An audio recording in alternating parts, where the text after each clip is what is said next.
politik yang bermutu akhirnya hilang juga tuh. Nah, kita mengucapkan itu di dalam upaya menerangkan kembali bahwa Prabowo itu udah Presiden Republik Indonesia, bukan lagi berkedudukan ketua partai. Dan harusnya kan berlakulah prinsip ketika saya jadi presiden, maka kepentingan rakyat mendahului kepentingan partai. Kan itu yang sering diasumsikan bahwa demokrasi tumbuh kalau seseorang yang sudah jadi pejabat publik, dia tidak boleh lagi diikat oleh kedudukan dia sebagai pejabat partai.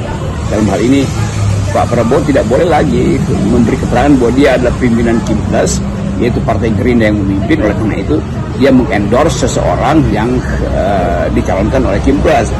Itu kurang elok dari segi etika publik. Jadi kesempatan untuk menilai demokrasi akhirnya batal lagi karena Prabowo mulai memperlihatkan semacam tradisi yang tidak baik, yaitu ikut campur dalam politik, apalagi di politik daerah tuh. Jadi feodalisme masih ada di situ, juga semacam pseudo otoritarianisme.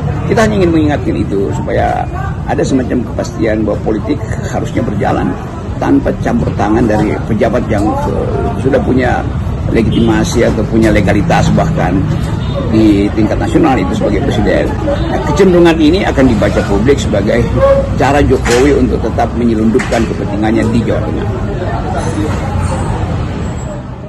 Tetapi Bung Rocky, ya ini dengan turun tangannya Pak Prabowo mengendorse pasangan Lutfi Tajasin, ini nggak bisa hanya dilihat bahwa Prabowo itu adalah ketua umum Partai Gerindra.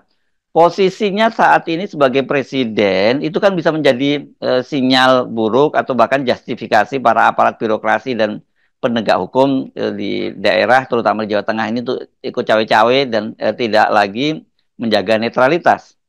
Itu akan terus menarik karena kita akan menunggu prosedur demokrasi itu dikembalikan ke wilayah publik.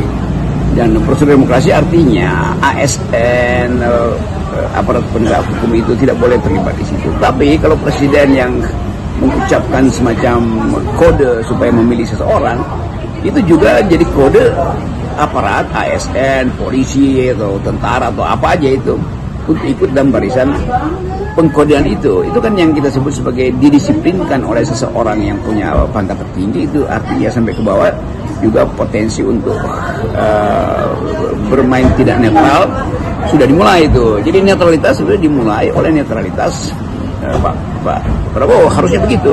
Tapi kita pahami juga bahwa tentu akan sangat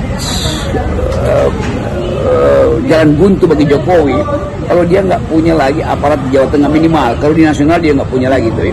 Jawa Tengah itu wilayah kekuasaan Presiden Jokowi secara kultural maupun secara politik itu harusnya tetap dikendalikan oleh dia. Jadi tetap Jokowi menginginkan supaya Jawa Tengah itu ada di dalam genggaman dia. Itu akan bertentangan dengan semacam public ethics atau keinginan untuk melihat kembali Indonesia ditumbuhkan melalui fasilitas-fasilitas yang kita sebut demokrasi yang demokrasi yang dihasilkan oleh percakapan, bukan demokrasi yang hasil dari perintah.